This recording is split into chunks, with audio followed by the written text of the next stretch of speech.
And we are live for the first time in a couple of years. That's right. It's been at least 2 years. At least 2 years. Hey, thanks for joining us. We really appreciate you taking the time to join us. We got a pretty cool live stream today, I think. We got a couple of demos, so we're going to do some live cutting. We've got an aluminum demo and a steel demo.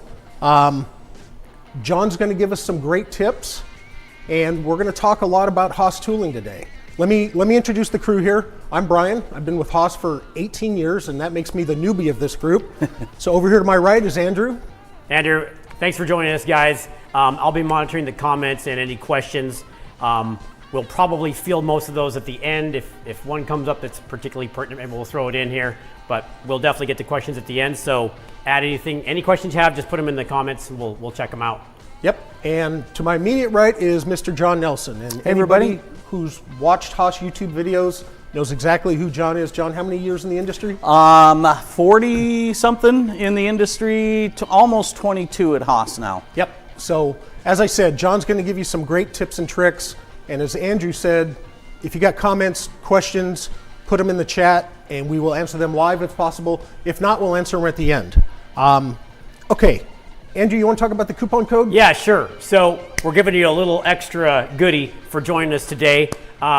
We've got a coupon code. It's LIVE25, and that gives you 25% off everything on HaasTooling.com, including even our stuff that's already on sale. So you can even see up here on our monitor, we've got this, one of the shell mills that John's going to talk about is already on sale. So you get to take another 25% off of that. So pretty crazy deals. If you're looking to check our stuff out. Yep. Okay, so let's jump right in. We promised live cutting. Let's do some live cutting. So first is an aluminum demo. You've got two tools. Yeah, two tools. So the first one is this Haas. It's a 2.5 inch, 5 flute, Octagon shaped insert face mill. So it's a 45-degree angle cut. And we're just going to deck the top of this piece of aluminum. Let's get ready to go, Sal. I'm going to jump in here. And we'll talk more about the tools after, but we want to show you the demo real quick.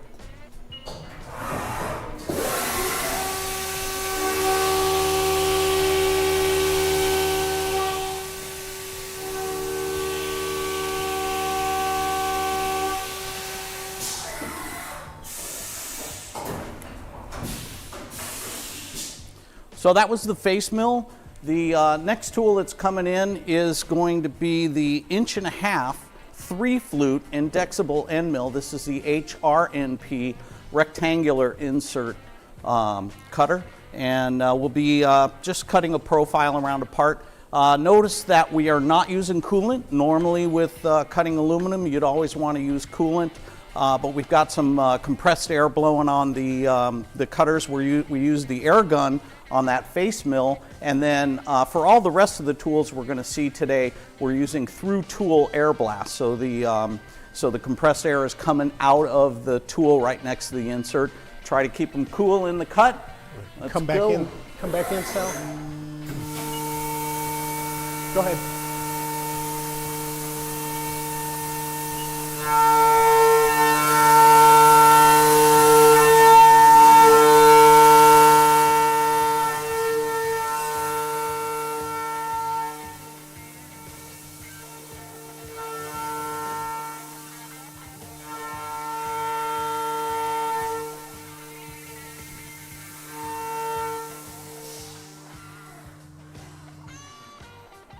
All right.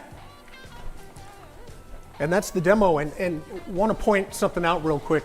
We weren't going for shock and awe with these demos. We weren't trying to do the deepest depth of cut and the highest feed rate. We wanted to do something, you wanted to do something that really is what somebody would actually do in their shop. Yeah, representative of what the normal toolpath was. Yep. That 1.5" end mill was going 400 thousandths deep and 40% of the cutter diameter. Basically, we used a high efficiency milling toolpath to accommodate that and take advantage of the large depth of cut with that insert. Okay, so do a little deeper dive into each of the tools. Yeah, Andy, yeah, you we wanna want pull 'em to. up? Yeah, we want to look. Talk about these tools a little more. I actually have up on here on the screen. We have the HOP shell mill. If you want to talk a little more about that.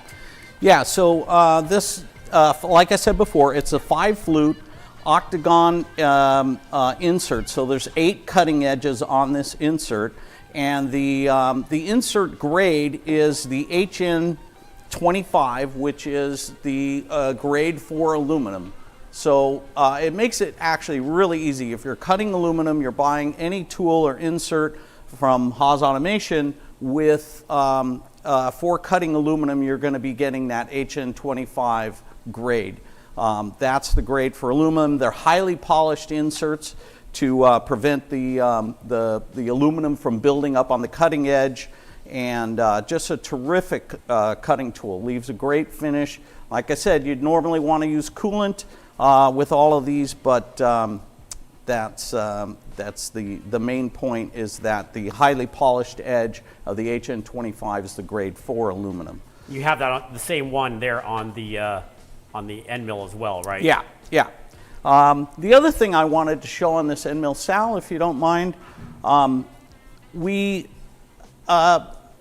the question has come up about buying Haas inserts to fit in some other manufacturer's cutter, and we do not recommend that. And the reason for that, I want to show you, here's the pocket of this Indexable end mill, and it's got a very specific angle and clearance cut into this pocket, which match closely with the angles and clearance of this insert. So this insert sits perfectly in there.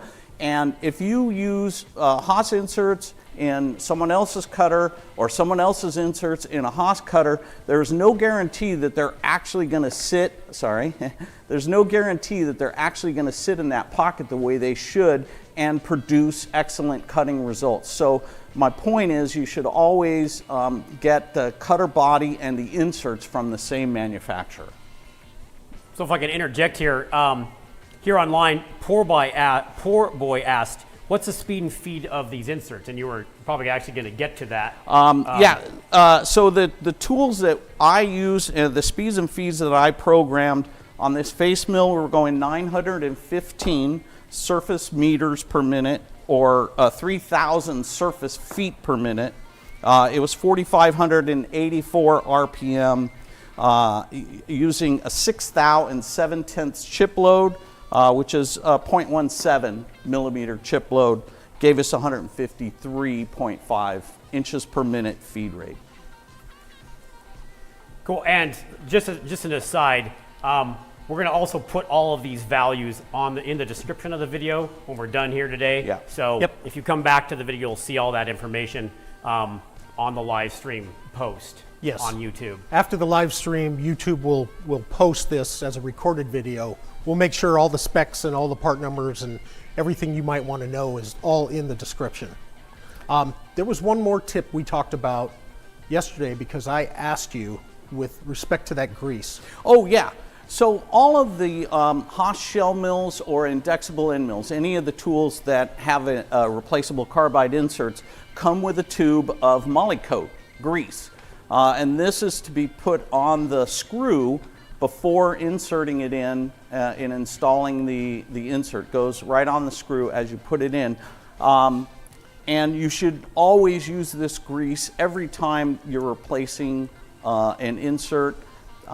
Certainly every time you replace an insert, maybe every time you index an insert, but you can't put too much grease on these screws. If you don't put grease on these screws, the heat and pressure put on that tool during the cut can, I'm not sure of the physics of this, but actually make that screw so tight that you're not able to loosen the screw, and that's why they all come with Moly Coat to put on the screws. So that helps the screw be able to be loosened without stripping the Torx center of the screw. Yeah, you're talking about breaking inserts out just to get your screw. Yeah, I've had before where I've picked up a shell mill off the shelf and needed to index the inserts and couldn't get the screws out. Whoever put it together before me didn't use the grease and actually had to get a ball peen hammer out and chip away at the carbide to be able to, remove the screw and put a new insert in. Yep.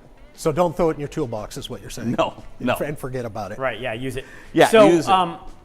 I want to switch over to the website for a second, Frank, if you can. I've got the HOP insert and the HRNP insert pulled up here. I just wanted to make a note that right now, both of these inserts are on sale. They're about half their regular price, and you can take even more off of that with the discount code.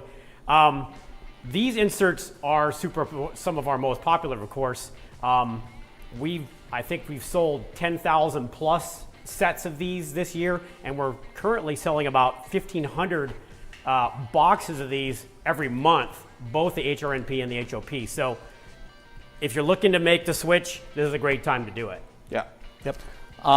As relating to making the switch, if you're thinking about switching to Haas tooling, we've got a couple of tips and pointers. For an aluminum demo, for an aluminum cutter, the main thing is that you match the insert shape of the new cutter that you're getting from Haas Automation to replace the cutter. So you want to have the same style and insert shape. Then the next thing is make sure that the cutter that you get is the same diameter as the cutter you're replacing. And that you have the same number of inserts for that diameter. That's really important because that'll affect your speed and feed. You want to verify that the cutter that you're getting will be able to handle the depth of cut that you've programmed. It doesn't have to match exactly the depth of cut of the cutter you're currently using, but it has to be able to take the depth of cut that you've got programmed. The last thing we want you to do is to actually have to reprogram your parts to switch over to Haas tooling, and you shouldn't have to, especially if you're looking to replace a cutter for aluminum. So the big thing, cutter diameter, number of flutes, insert shape. If you get those things right and you get the HN25 grade for aluminum and you're replacing, you should be just fine. There's a speed and feed chart that come with each of the inserts. Definitely reference the speed and feed chart, but as far as aluminum cutting inserts go, there's a lot of leeway in how fast or how slow you can go on those. So you should be able to get the new Haas tool, put it together, as long as it's got the same diameter, number of flutes, insert shape, and press cycle start and go. Cool. So after verifying that it's not running too slow or too fast. Yep. We'll talk a little bit more about that when we get to the steel demo here in a few minutes too. Yep. Go ahead, Andrew. You're looking for a like exchange, Yeah, right? exactly. Yep. And Okay.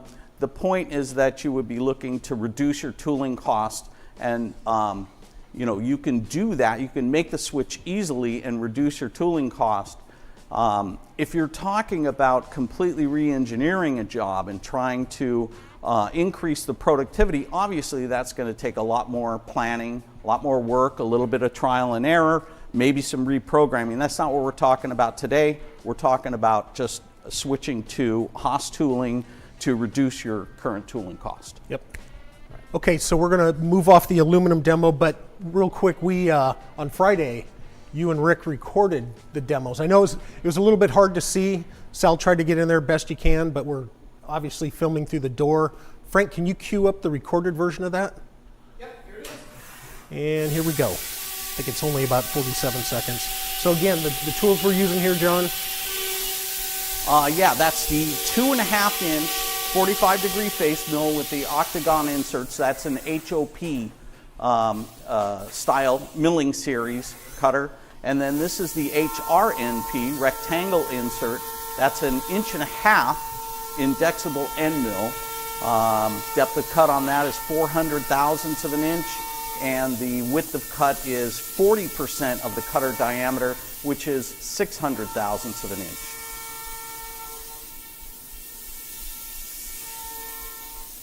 And again, we'll post feeds and speeds in the description. That's right. So don't worry about memorizing it.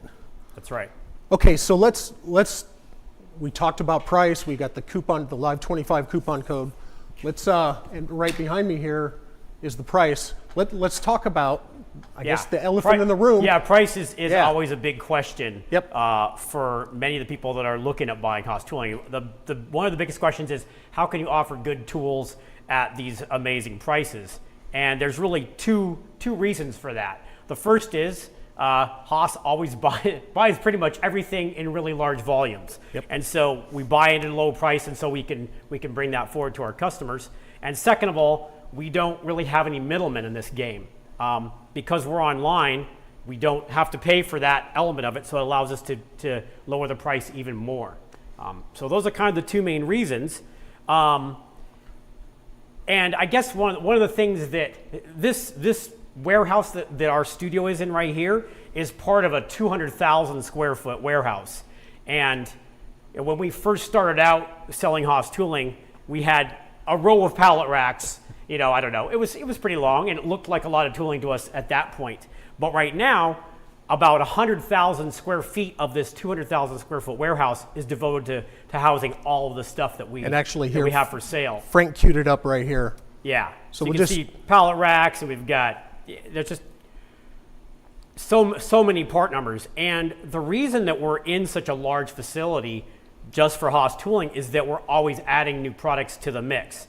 In fact, in 2023, we've added, I think, 11 new categories of tooling and 2,500 plus new tools.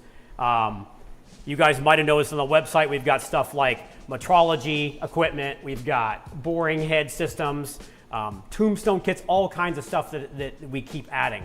So we're definitely in this for the long haul, and we're just bringing you good quality equipment at low prices. Actually, it'd probably be worth, do you want to bring up the main Haas tooling site, Frank? Yes, I do. Switch to the website. I know I surprised you there. This is live, man. I didn't have that tab open, but here. This is live. So this is the Haas tooling main page. Oh, look. Oh, join us. Get to go on air with John Nelson. I think we're on there now. So like over here on the left-hand side, you can see measuring and inspection. That's all of our new metrology equipment. Tons of stuff available here. Dial indicators, calipers, height gauges. Yeah, we just finished making a bunch of videos about those. Anyway, some of the other big ones, boring systems are brand new. Just added those. Let's see, we've got tombstone kits. So lots of stuff available. Yep, check out the website. It's all, as Andrew said, down the left-hand side. Yeah. Take a look, and until the end of the month, I believe it is, that Live 25 code is good. That's right. You have until the end of October to use that Live 25 code. Yep. Okay. So I think, Brian, also you were going to talk a little bit about how we got into this business and why we started why we started Haas tooling in the first place. Yeah, so if you don't know, we machine almost everything in-house in our own machine shop. So all told, we've got a 1 million square foot facility. About half of that is machine shop. And what we found is that we were using all kind of different tools throughout the whole machine shop. So it made sense for us to consolidate. And when we did that, we narrowed it down to just a few tools. Like we just use a couple of inserts to machine cast iron, which we machine a lot of. And we realized that at the prices we were getting them at, why shouldn't we just sell them? So we created HaasTooling.com, and that was the birth of it. Now, of course, we have, 7,000 plus part numbers on the site? Yeah, something like that. Track of. Yeah. Yep. Okay. We promised you live cutting and all that stuff, and Andrew and I have been talking for 5 minutes, so Yeah. Let's get back to cutting. The next demo is a steel cutting demo, and John, you've got 3 tools for this. So this, we've got a piece of 4130 alloy steel in the machine. The first tool is going to be this 3-inch 6 flute 45-degree face mill, and let me just get that rolling for you. Sal, you want to come in?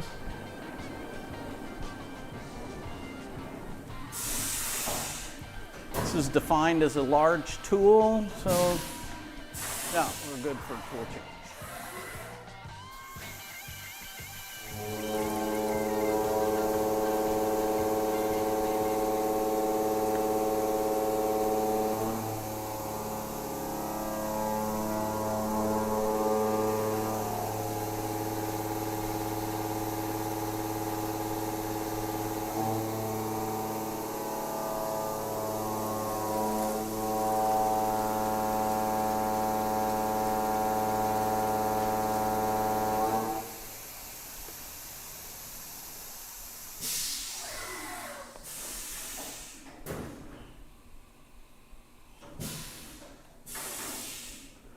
Okay, so that cutter was, like I said before, is the 3-inch 6 flute.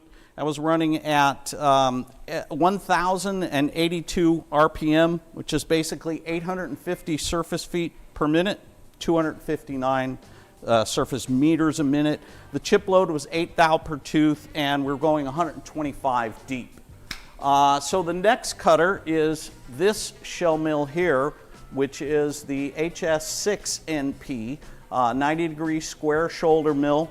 So we're going to take a couple of cuts with that, and we'll just be cutting 2/3 of the width of the cut of the Sal, cutter diameter. We got Sal running back and forth.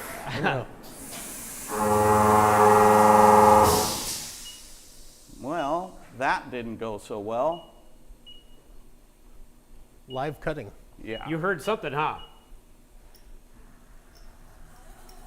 Well, let's stop right there, and I may want to go to the video that we've recorded of this. Yeah, Frank, can you pull up the recorded video? Got it. Please. There we go. This one runs all 3 tools.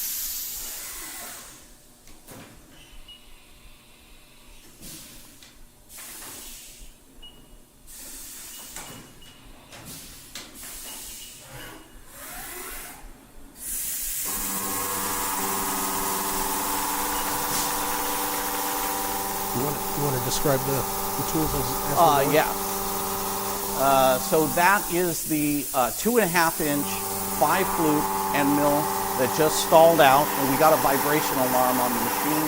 That was my fault. I was supposed to reset a setting, and I didn't when I powered on the machine this morning. But that was taking 200,000th depth of cut. And then this cutter is 1.25 inch diameter end mill that's taken 200,000th depth of cut, and it's taking 375,000 width of cut in a high efficiency tool path. So we can run this part of it if you want. I'm ready to go. Yeah, sure. Yeah, Yeah, you you can want to run see that live. Yeah. You want to run the inserted end mill? Let's let Sal get back in here. Sorry, my bad. Let me just fix that real quick. And It's okay. I'm sure no machinist has ever experienced this. There we go.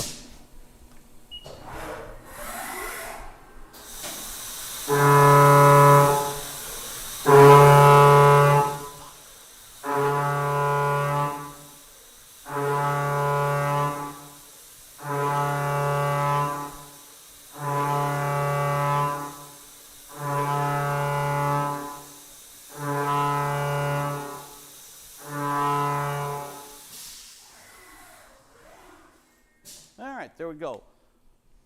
Okay, so since that happened, you mentioned what the alarm was. I think maybe Yeah. let's just explain a little more detail. So there's a vibration sensitivity setting or sensor inside the control cabinet that senses extreme vibration. Yep. And that cut, it was set to the highest sensitivity for vibration, and that cut triggered the sensor and stopped the cut. It's supposed to save your machine, save your cutting tool. I can tell you that cutting tool is just fine. We didn't break any inserts because of this safety feature of the machine. If you're going too aggressive or generating too much vibration, the setting will stop the machine.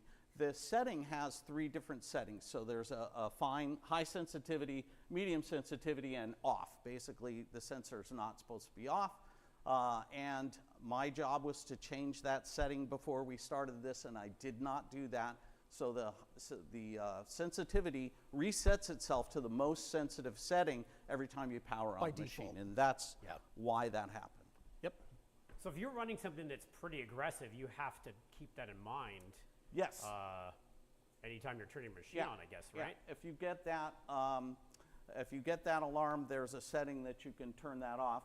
And the idea really is if you have an extremely unbalanced tool, sometimes a really long, small diameter drill or some other tool that spins at really high RPM can actually start to whip and cause an extreme vibration. We've seen this, a couple of reports of this in the past, and that's what this vibration sensitivity meter is set to stop and prevent, because once that thing starts whipping, it won't be long before something really bad happens with the insert or the tool that's in the spindle at the time.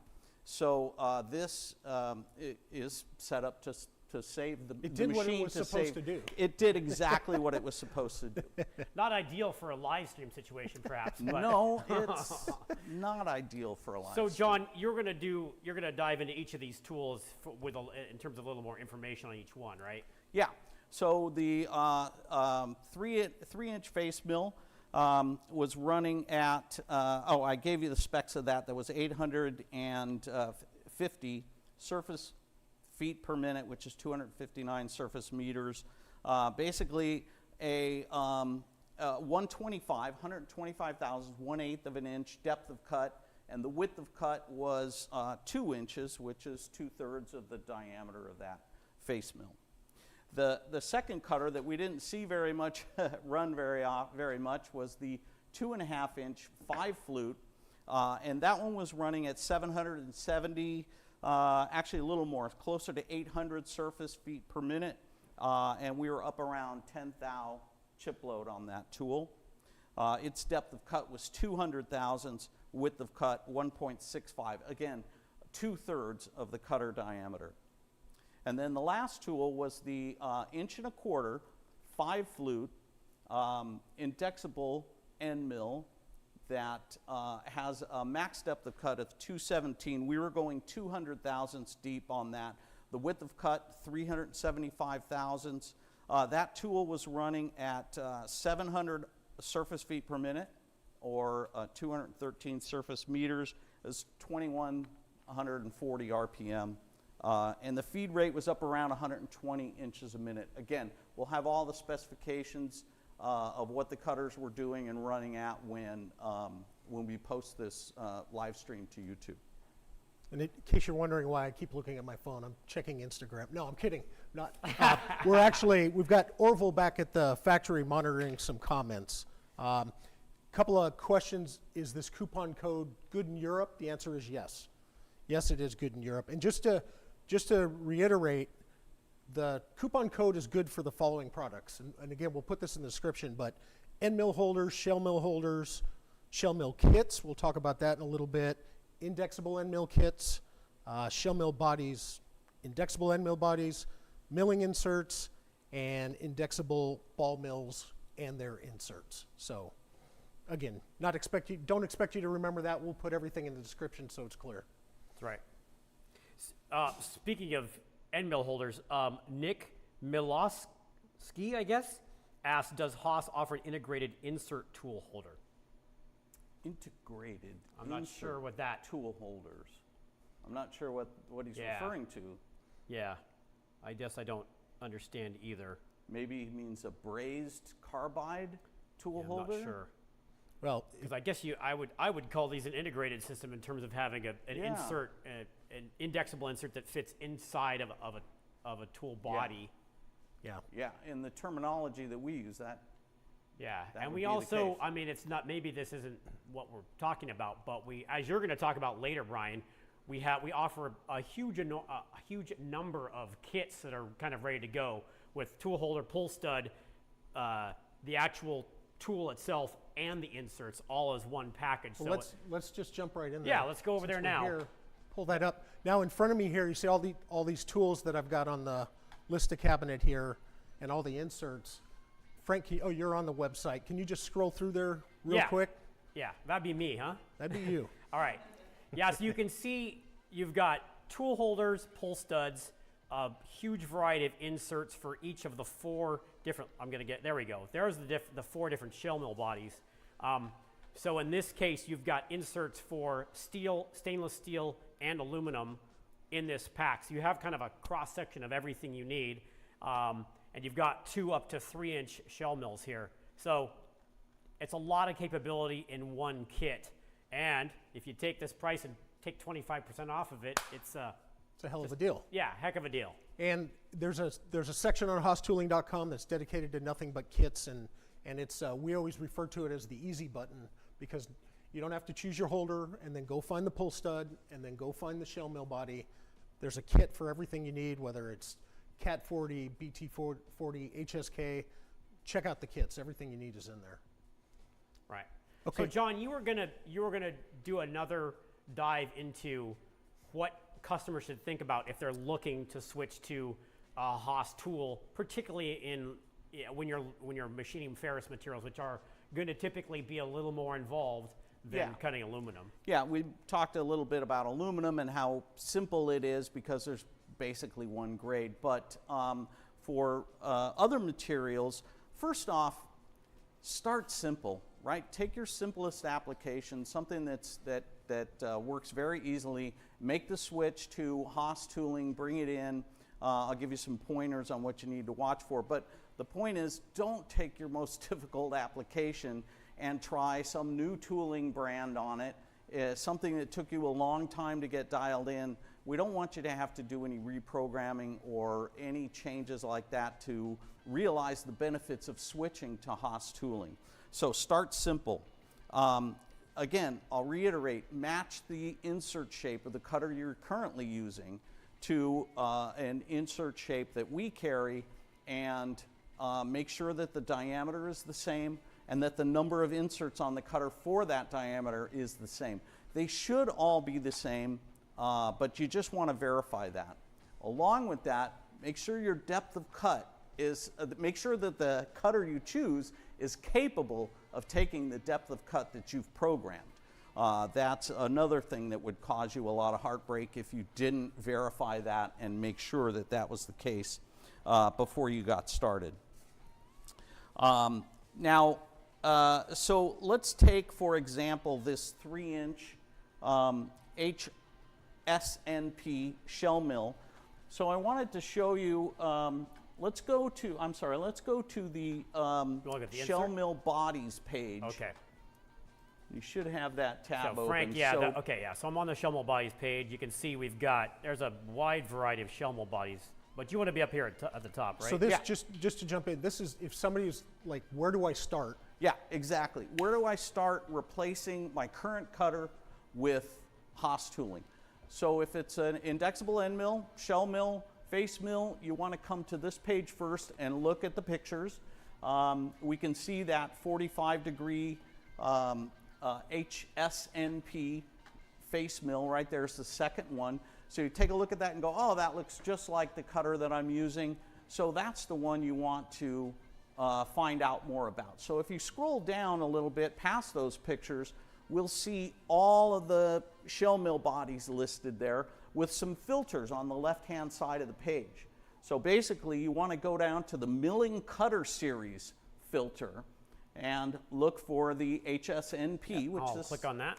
Click on that. There we go. And that's going to filter us to all of the cutters. We have these in inch and metric sizes. So in particular, I want to replace a 3-inch 6-flute shell mill. So I'm going to look at the 3-inch shell mill there. Oh, hey, it does have 6 flutes. That's what I'm looking for. So that's the one I'm going to choose. Now, if I click on that shell mill, I could go all the way to the bottom of the page and see all of the inserts that are available that fit that shell mill. Yeah, but I don't want to go that way to find the insert. I want to go to the milling inserts page and point out a couple of things. All right, let me head there. Okay, so now here's the milling inserts page. So under insert styles and grades, by the way, sorry, the top thing there is going to show you pictures of all of the available Yeah.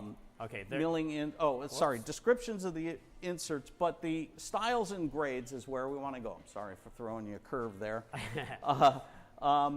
Yeah. So here are all the insert styles. Those are all the insert styles, but at the top of this area, there's a thing that says insert grades. So we want to click on that, and that's going to get us to a description of all of the different grades of inserts that that we have for all the inserts. But we want to scroll down again on this milling inserts page and click on the milling cutter series again.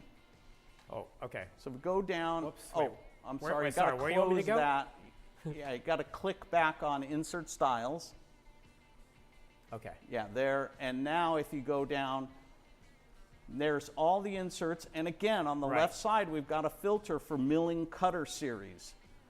So click on the HSNP. Yep. And there are I believe there are 4 inserts for this cutter. So also on the left-hand side, we have a filter for primary workpiece material. That's the next thing you want to do. Once you get it filtered down to the inserts for that cutter, select, I was cutting steel, alloy steel, so go ahead and click on steel, and we see there are 2 choices for steel for inserts that fit this cutter. We have an HMP 35 grade and also an HP 30 grade. So if we go back up where we talked about the insert grades, we can see that you got me clicking all over the place, John. Yeah, I'm sorry. It's great. It's fine. Right up here, so we can see there's a description of the HP 30. It's the first one there. And it basically says better at higher speeds for medium roughing. And then it says this grade is not as tough as HMP 35. Now the HMP 35 grade is the third one over there, and that one says that it's the primary grade for tougher steels. So those are the 2 comments about these 2 grades that are going to sway you in one direction or the other. So, for example, if I was cutting low carbon steel, something that's really, really soft, I would get the HP 30. I could run it at higher speeds. It's going to have a little better wear resistance to those softer materials. If you're cutting alloy steels or something that's got any kind of hardness to it at all, you want to move over to the HMP 35 because it's a tougher insert. The other thing is, even if you're cutting low carbon soft steel, if you're aggressively roughing that, if you're trying to really get that material off as quickly as possible, you might want to think about running the HMP 35 just because it's a tougher insert, and I think you get a little more tool life in heavy roughing conditions with that HMP 35. Okay, good tips. And again, if you're not catching all this, John's given a lot of information. This live stream will be recorded and on YouTube in just a few minutes after we're done. That's right. That's right. So on this insert page, there's a speed and feed chart for each of the inserts. Now, in theory, if you get the right insert shape to replace the cutter, and you get the right diameter and the right number of inserts on the cutter, that you should be able to replace that cutter, put it in, hit cycle start, and go. But as we know, theory and reality are 2 different things. So especially if you're cutting steels, stainless steel, cast iron, you definitely want to consult the speed and feed chart and compare it with how your part is currently programmed, what speeds and feeds you're currently using. So in this particular chart, we can see the grades are listed across the top. So the third set of columns there is the HMP 35, and then you select your material down the right side. Now the point here is that you're going to figure out what the speed and feed chart says on our website and end up with an RPM and a feed rate. Now, if that RPM and feed rate suggested are very, very close to what you're currently running, put it in and hit cycle start. Everything should be fine. but there's a couple of cases where you want to really assess before you start cutting what's actually going on. So the first thing is if the speed and feed from our chart is much higher than what you're actually running in your machine with a very, very similar cutter, same diameter, same number of flutes, you want to take a look at the application and see, well, why is it running slower? Is it running slower because maybe the tool holder is a lot longer and you need to slow it down so that it doesn't set up a vibration? Or maybe the work holding is not quite as rigid as possible. Or maybe even the depth of cut is really deep. So you're on the high end of depth of cut, maybe slow it down. If it's a light depth of cut, you can go faster. So assess those things and use that as a guide to guide you on where to set the speeds and feeds for your Haas tool when you get it. If you look up the speed and feed for the Haas tool, and it says that the speed and feed says much lower than what you're actually running with your other manufacturer's tool. Again, assess the application and find out why that is. It may be because your depth of cut is very shallow or your width of cut is very shallow, so you can speed it up without much problem with excessive wear on the tool from running too fast. So you definitely want to try to assess why those speeds and feeds are actually lower. And if it is, if the reason is a light cut side width or depth, then go ahead and turn up the Haas tooling above the recommended. Remember, these are recommended starting conditions for that cutter. So you can definitely go faster than what this speed and feed chart says. So you want to assess it if the speed of the Haas tool is showing slower than what you're currently running. You may not. It may be the case that you can speed up the Haas tool just like you did on the other one. Okay. So you're always looking for unusual conditions, whether our speed is higher or our speed is lower. You're looking for unusual conditions that might be a good reason to start at those existing values, right? Exactly. Okay. Exactly. But bottom line is most people are going to have a relatively average, I guess you would say, setup. Yeah. And so the Haas tooling should drop right in. Yeah. With If what you're it's doing should like not for be like, an issue. Yeah. Yep. Those are the big things to look for. So let's see, we're 42 minutes in. Let's jump into some of the questions, I think. Yeah. got So we them had, aside from what we have on, in fact, let's just, and we have a question right here from Flox MFPV. They're asking, can we expect some vibration dampening holders in the future? I don't have the answer to that question. I would say yes, and I believe we're working on boring bars at this particular time. I don't know that we have them in stock, and I don't want to talk about stuff I'm not 100% sure of. Right. So I can't. There probably is a answer. good chance, since we are, like we were saying earlier, adding stuff all the time at a crazy pace all the time. Okay, so yeah, so we have some other questions that we typically get via email or on the website or by a variety of other means. The first one of those is kind of an interesting one. So on this same speed and feed chart, we've often been asked, what are these? We've got this starting SFM and these fractional values up here on these columns. Can you explain that in a simple terms? Frank, can you jump to John? the website, please? There we go. Yeah, so along the top where we see the different grades, and just below that it says starting SFM, which is surface feet per minute. This happens to be an inch speed and feed chart. And just below that we see AE divided by D. So that is width of cut divided by diameter, and then below that we see 1 to 1 and 3 to 4. So what that means, 1 to 1 is full width of cut. That would be for slotting. Down to 3/4 of the cutter diameter as a width of cut, right? And then the column just to the right of that is 1/5. So that would be 20% of the cutter diameter as your width of cut. And then if your width of cut is actually somewhere in the middle, then you choose a number that's somewhere in the middle between those two and start there as a starting point. Right. But those fractions refer to the width of cut. Okay. All right. So slotting and big step over versus high efficiency. Yeah, high leaning efficiency, towards high efficiency down milling. towards a finishing cut. Right. Yeah. Right. Okay. Cool. One of the other ones. Yeah. This is a lot of people probably know this, and I guess I can't remember if you talked about this already a little bit, but we often get questions about what the difference between the two rake angles. I can't say it. Radial rake versus axial rake. Yeah. Can you talk a little bit about that? Sure. Here, I've got a When little prop Sal, I over think here. you're going to want to come in on this shell mill here.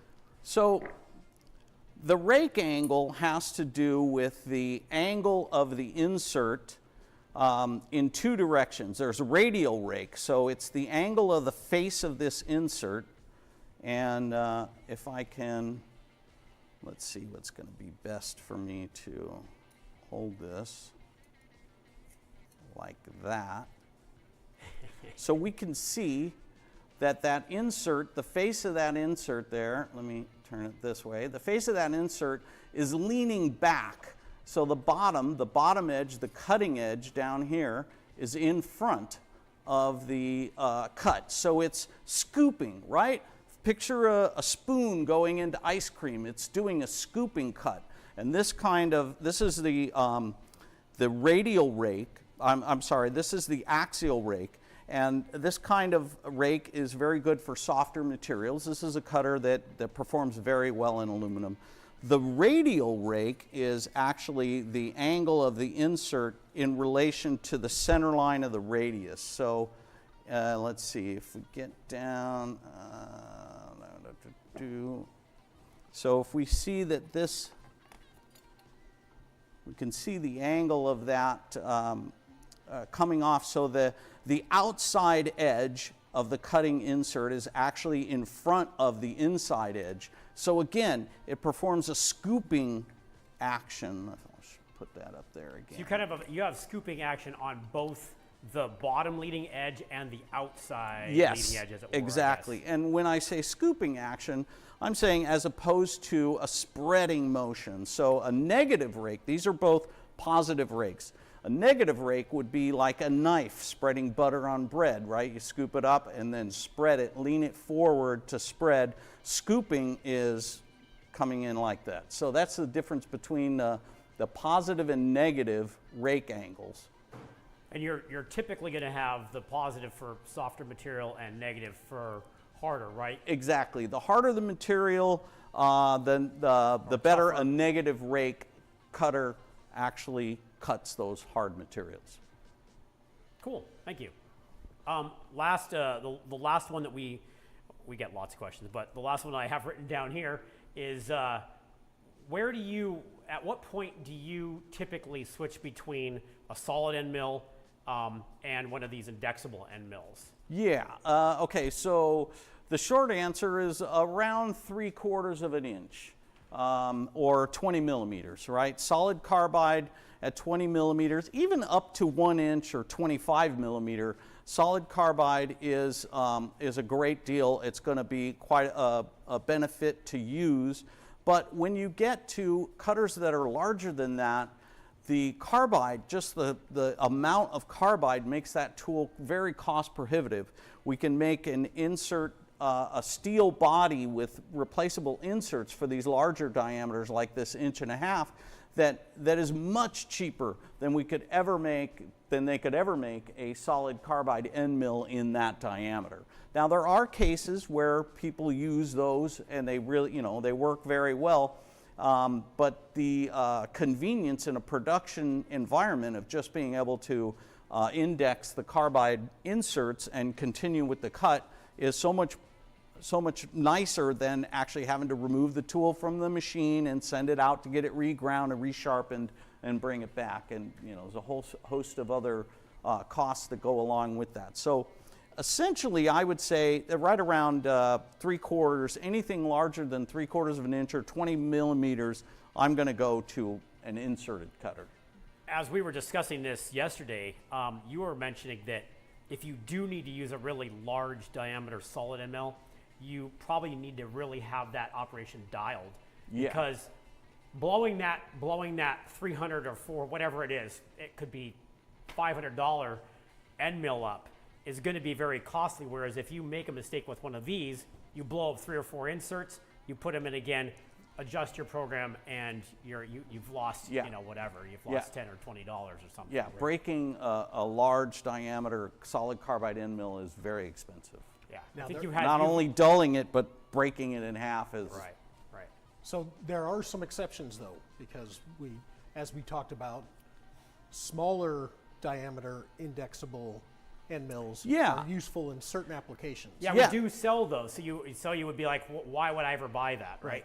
Yeah, like small diameter indexable ball end mills for machining mold steel and other harder, tougher materials is actually a very positive thing to be able to use inserted cutters on those smaller diameters, especially when that cut's going to be in the machine for a long time. Okay. So we just got another question from Ryan Sorkness, and he says, only able to see the HPAL in action on the TM0P demo video from the IMTS 2022 video. Any chance we get some video of the HPAL devouring 6061 anytime soon on the channel? I would love to say yes. Let's do a demo. There should be a VR8 demo using the HPAL. Okay. We'll look into that. Yeah. Yeah, I definitely. believe that was a 2-inch. if that exists, That's what we we can ran certainly- at IMTS 2022. That's right. Okay. If that exists, I'm not remembering it right now, we can certainly put a link to that in the Yeah. comments for this video. We'll do that. Okay, I think that just about wraps it up. Again, I've said it a number of times, but this stream will be posted to our YouTube channel here in just a few minutes. If you have additional questions or comments, throw them down in there. And Yeah, we'll we'll do be our looking best. at the questions and comments, try to get those answered for you, and we'll have all of the cutting data for John's demos Yep. in here. And Frank just put it up on the screen. Live 25. Again, we'll put in the description all of the tools that's good for, but it should be good through the end of the month. Okay, I think that's going to wrap it up. I want to thank Sal and Rick on the cameras, Frank for making us look and sound so good, for Andrew, for John. I'm Brian. We'll probably do this again in about a month. Thanks for watching. Thanks, guys. Thank you.